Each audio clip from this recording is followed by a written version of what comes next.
చెప్పబోయే పద్యం 9వ తరగతి పాఠ్యపుస్తకములోని చేమకూర వెంకట కవి రాసిన 'ధర్మార్జునులు' అనే పాఠంలోనిది.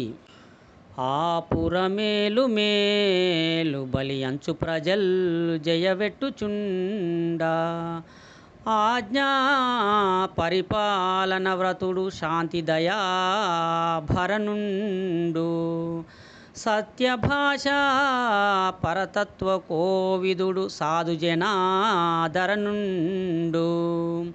దాన విద్యా పరతంత్రమానసుడు ధర్మతనూజుడు దగ్రతేజుడై.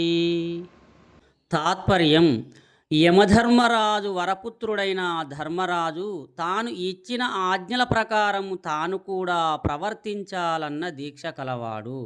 శాంతి, దయ అనే మహాగుణాలనే ఆభరణాలుగా ధరించినవాడు. నిజం చెప్పడములోని స్వారస్యాన్ని బాగా తెలిసినవాడు. మంచివారిని ఆదరించి పోషించేవాడు. దానము చేయడమనే విద్య పట్ల ఆసక్తి గల మనసున్నవాడు. నిశిత పరాక్రమం కలవాడై విశేషంగా రాజ్యపాలన చేస్తుండేవాడు. అటువంటి ధర్మరాజును గూర్చి ఆ ఇంద్రప్రస్థ ప్రజలంతా మేలు బలి అంటూ జేజేలు పలుకుతున్నారు.